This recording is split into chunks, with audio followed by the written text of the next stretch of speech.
The smell of pine and roasted turkey filled the air. It's a scent I used to associate with warmth and family. Laughter spilled out from the living room, a perfect soundtrack for a perfect family Christmas. But as I sat there at the big dining table, the only thing I could hear was the sick, frantic beat of my own heart.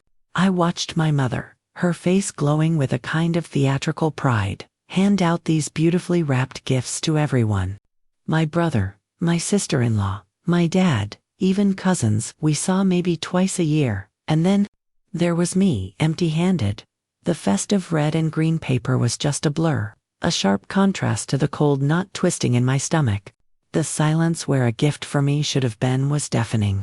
It was crueler than any words she could have said. This wasn't just her forgetting. It was a message, delivered with cold precision in front of everyone whose approval I was raised to crave. What would you do if the one person who's supposed to love you most makes you feel completely invisible? That night, I finally figured out the answer. And 2 weeks later, when she showed up begging at my front door, she learned it to really get the emptiness of that spot on the Christmas table. You have to understand how my family was built. On the surface, we looked like the suburban ideal. My dad was a quiet, hardworking guy who mostly let my mom run the show at home.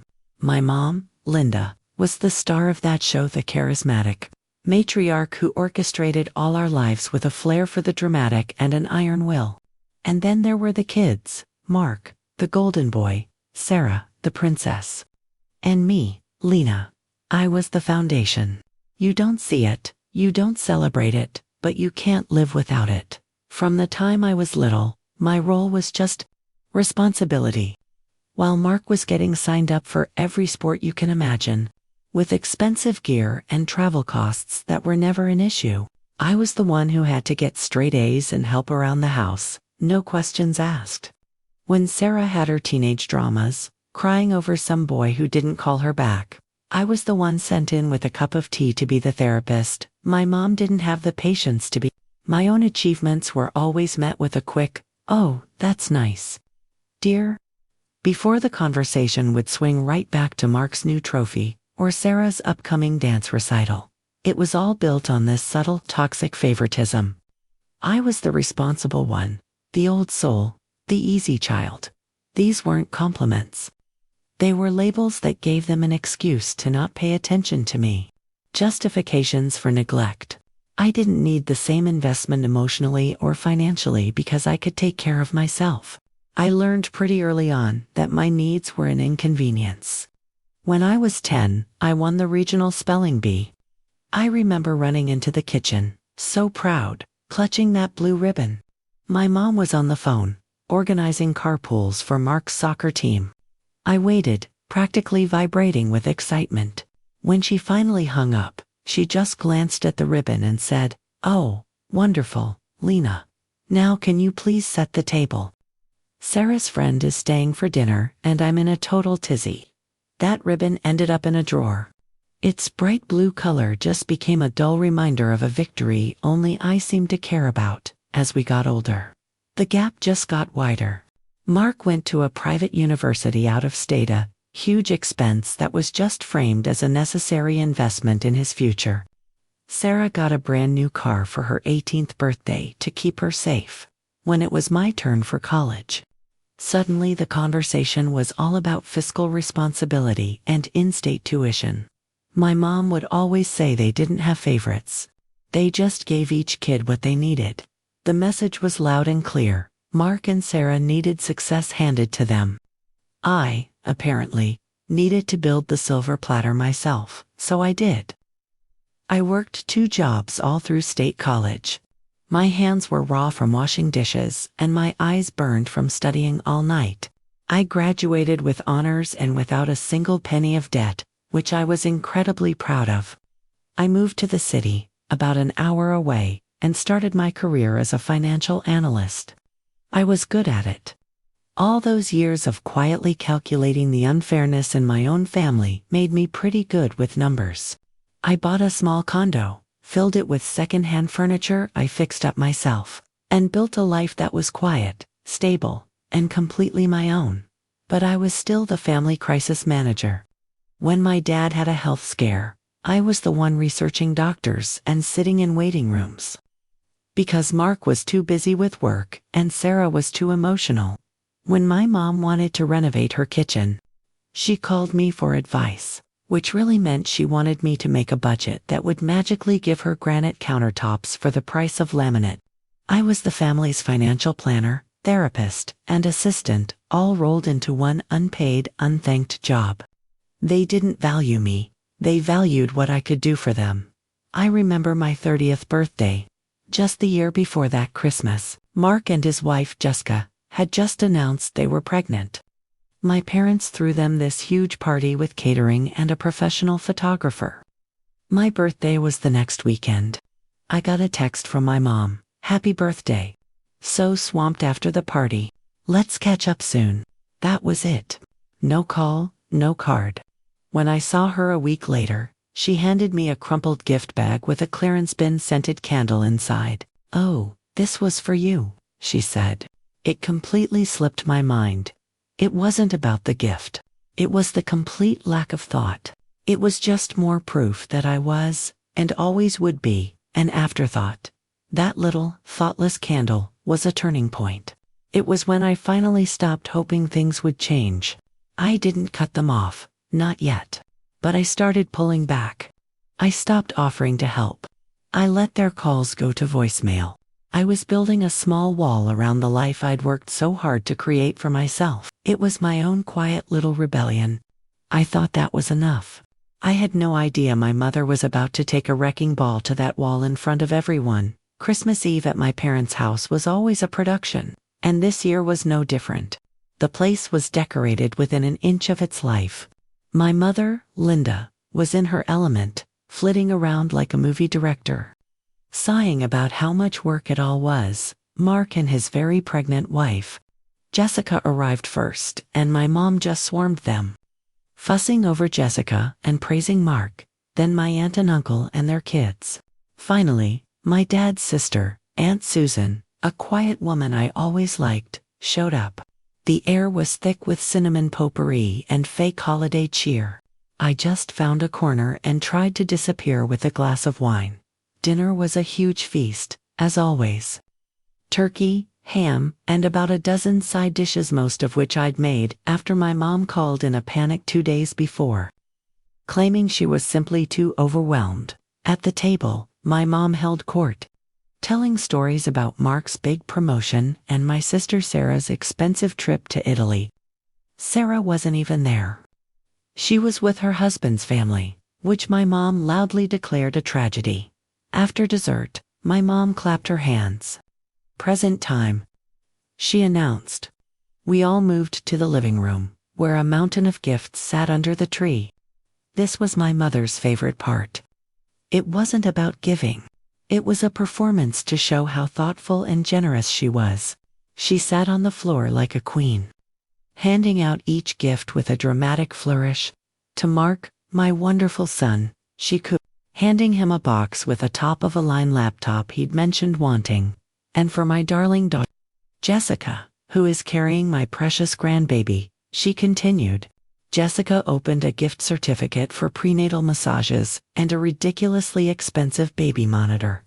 She actually teared up. It went on and on. Dad got a fortune's worth of golf clubs. My aunt and uncle got a weekend getaway. Their sons got the newest gaming consoles. Even Aunt Susan got a beautiful cashmere sweater. With every gift, Mom gave a specific, gushing compliment. I just watched, a polite smile frozen on my face, as the pile of presents got smaller. A cold feeling started to creep in, but I told myself I was being paranoid. She couldn't forget me. That would be too cruel, even for her. Or so I thought. Soon, there was only one small, elegant box left. My heart did a little hopeful jump. She picked it up, looked around the room, and her eyes met mine for a split second. Then, her gaze landed on Mark's golden retriever, Bailey, who was sleeping by the fire. "For Bailey," she chirped, opening the box to reveal a jewel-encrusted collar. The room erupted in laughter. And then, nothing. The pile was gone. Every single person in the room, right down to the dog head, received a thoughtful, expensive gift. Except for me. The laughter died down, and this horrible, awkward silence filled the room. Everyone was looking, their eyes darting from my mom to my empty hands and back again. I could feel my face burning with pure humiliation. I glanced at my dad. He was staring at his new golf clubs, refusing to look at me. Mark was suddenly fascinated by his laptop's instruction manual. Only Aunt Susan looked at me, her face a mask of pity. Finally, my mom broke the silence, but she sounded annoyed, like I was the one making things awkward. She gave a little dismissive wave. "Oh, Lena," she said, her voice dripping with fake sweetness. "With all the chaos, I must have misplaced your gift. I'm sure it'll turn up." But her eyes told the truth. They were cold, hard, and had a flicker of what looked like triumph. It was a lie. We all knew it. There was no misplaced gift. This was on purpose. My uncle tried to break the tension. "Well, don't worry, Lena," he boomed. "At least you get to enjoy your mother's wonderful cooking." Not a single person said, "Mom, that's not okay." No one stood up for me. Their silence made them all guilty. I don't know how I held it together. I felt tears burning my eyes, but I refused to let her see me cry. I stood up, my body stiff. "You know what?" I said, my voice surprisingly steady. "I'm feeling a little tired. I think I'm going to head home." My mother's face soured. "Oh, don't be so dramatic, Lena. It's Christmas Eve." "I'm not being dramatic," I said, my voice dangerously quiet. "I'm just tired." I collected my purse and the empty containers from the food I'd brought. As I reached the door, I looked back at my family, bathed in the warm glow of the Christmas lights. They looked like a perfect holiday card. But I knew it was a beautiful lie, and I had just been cut out of the picture. That was the moment something inside me finally broke. I walked out into the cold night, got in my car, and drove away, leaving behind a lifetime of trying to earn a love that was never going to be mine. The drive home was a blur. The moment I shut my apartment door, I just slid to the floor and sobbed. I cried for the humiliation of that night, for the little girl with the spelling bee ribbon, for the teenager whose problems were never important enough. I was grieving 1,000 tiny cuts that had been delivered over 31 years. Lying on my cold kitchen floor at 2 a.m., I felt a strange, terrifying clarity. For my whole life, I had hoped that one day my mom would wake up and finally see me. That night, that hope died. And honestly, its death was a relief. My hands were still trembling as I picked up my phone. I went to my mother's contact and pressed block. Then I did the same for my father. His cowardly silence was its own kind of betrayal. Then Mark, I left Aunt Susan unblocked.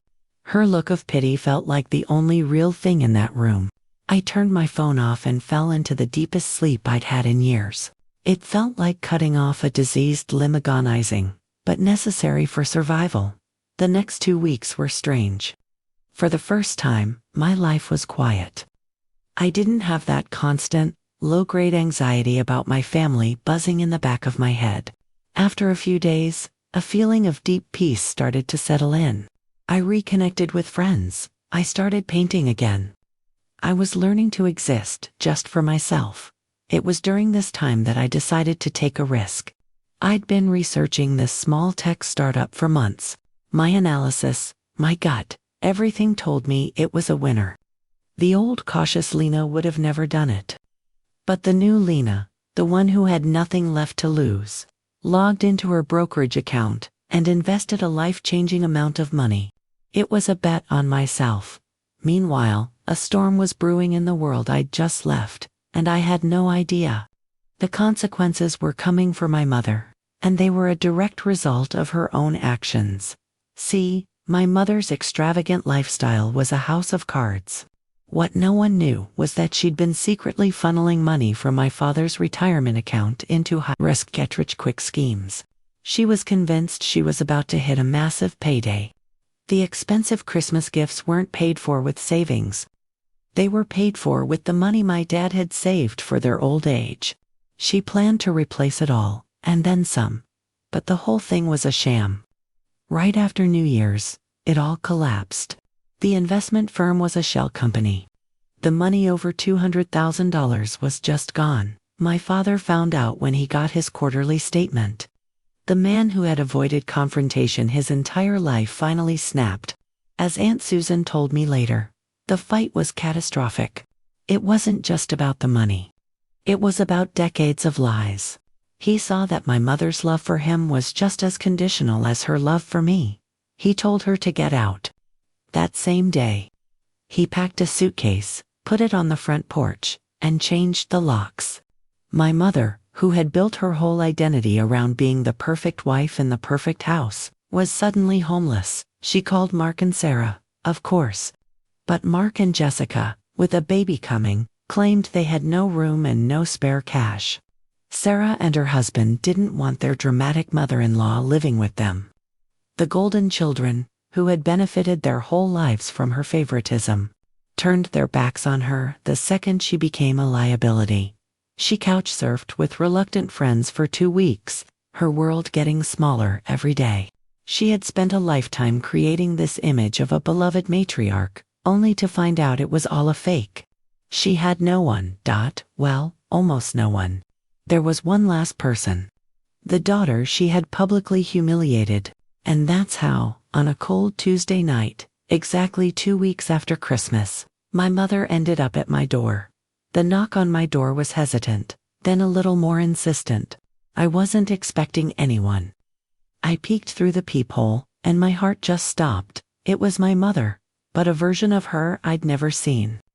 Her perfect hair was a mess, her expensive coat was wrinkled, and her face was swollen from crying. The proud, commanding woman from Christmas Eve was gone. This was a broken stranger. I thought about just turning off the lights and pretending I wasn't home. But a colder impulse took over. I wanted to hear what she had to say. So, I opened the door, but left the security chain on. "Lena," she breathed, her voice a ragged whisper. "Thank God, please, you have to let me in." I just stood there, saying nothing. Tears started streaming down her face. "Your father. He threw me out," she stammered. "He found out about some financial misunderstandings. He changed the locks. Lena, I have nowhere to go." She looked at me, her eyes pleading. "Mark and Sarah, they can't help, but you. You've always been so responsible, so stable." The irony was so thick I could have choked on it. The very qualities that had made me invisible to her were now the ones she was desperately clinging to. "I just need a place to stay," she begged. "Just for a little while. I'm your mother, Lena. You can't just leave me out here." She was using the word mother like a key, expecting it to unlock my door and my sympathy. Truly looked at her, and I felt nothing. The part of me that would have crumbled at her tears was gone. Carved out of me on Christmas Eve, all that was left was a cold, quiet clarity. "No," I said. The word was quiet, but it hung in the air between us like a slamming iron gate. She stared at me, her mouth open. "What did you say?" "I said no," I repeated, a little stronger this time. "You can't stay here." "But why?" She sputtered, a bit of her old, indignant tone creeping back in. "I'm your mother. 2 weeks ago," I said, my voice calm and steady, "you stood in your living room and you made a choice. You chose to show everyone, especially me, that I have no value to you. You gave a gift to the dog, but you couldn't even be bothered to put my name on a card. You humiliated me, and you enjoyed it. You made it perfectly clear that I am not family to you." I paused, letting the words sink in, watching the horror dawn in her eyes. "You don't get to treat me like I'm disposable, and then show up here expecting a rescue," I continued. "This home, this life that I built for myself, with zero help from you, is my sanctuary. And you are not welcome in it. You taught me a very important lesson that night, Mom. You taught me that family isn't an obligation. It's a choice. And you chose to cut me out." Her self-pity turned to rage. "You ungrateful child," she hissed. "After everything I've done for you, what have you done for me?" I asked, and it was a genuine question. "You've taken from me my time, my energy, my money, my peace. And I am done giving." "You made your bed, Mom. Now you can go lie in it." Her face just crumbled. "Please, Lena," she sobbed, pressing her hands against the small opening in the door. "Please don't do this." I looked at her one last time, at the woman who had caused me a lifetime of pain, and I felt a profound sense of closure. This wasn't about revenge. It was about protecting myself. It was the ultimate act of self-respect. "Goodbye, Mother," I said softly, and then I closed the door. The click of the lock was the loudest sound I had ever heard. I stood there, listening to her pound on the door and scream my name, her cries eventually fading into sobs, and then into silence. I didn't move. I just stood there in the quiet of my own home, and for the first time in my life, I felt completely and utterly free. Aunt Susan called me a few days later. She told me my mother had ended up at her house that night, a complete wreck. Susan let her in, but made it clear it was temporary. She also told me the fallout. My father had filed for divorce and refused to speak to my mother. He told Susan something that shocked me. He said, "Lena has been paying for her mother's love her whole life. It's about time she stopped." It wasn't exactly an apology to me, but it was an acknowledgement. And it meant more than he'll ever know. Mark and Sarah were furious not at my mom, but at me for refusing to solve their problem. They sent me nasty texts from their wives' phones, calling me heartless. I blocked their numbers without a second thought. They weren't mad that I'd let our mother down. They were mad that I'd let them down by refusing to be the family shock absorber anymore. My mother eventually moved into a small, bleak apartment. Her grand life had shrunk down to a one-bedroom rental, and all the friends from the country club vanished along with her money. I saw her by accident almost a year later in a grocery store. She looked smaller. Her hair was its natural gray, and she had this permanent look of tired resignation. Our eyes met for a second over a stack of canned peas. I saw shame, anger, and regret in her eyes. I just gave her a small, neutral nod and kept shopping. There was nothing left to say. As for me, my life blossomed. That tech startup I invested in was bought out by a major corporation 6 months later. My bet on myself paid off in ways I never could have imagined. But the real wealth wasn't the money. It was the peace. My relationship with Aunt Susan turned into a real friendship. My dad and I even started to, slowly, awkwardly, rebuild things. Closing the door on my mother was the hardest thing I've ever done, but it was also the most necessary. It wasn't an act of revenge. It was an act of survival. I learned that you cannot set yourself on fire to keep other people warm. I learned that my worth isn't based on how useful I am to others. And I learned that sometimes the most loving thing you can do for yourself is to walk away. That empty space at the Christmas table, which once felt like my deepest humiliation, became the symbol of my freedom. It was the space I needed to finally build a life of my own. That Christmas taught me that real family isn't about blood. It's about respect and showing up for each other. Setting boundaries isn't a betrayal. It's the most basic act of self-preservation. Have you ever been in a situation where you had to choose your own peace over a toxic family dynamic? I'd love to hear your story in the comments below. Your journey could be exactly what someone else needs to hear, and if this story resonated with you, please consider liking and subscribing for more stories about finding your strength. Thank you for watching.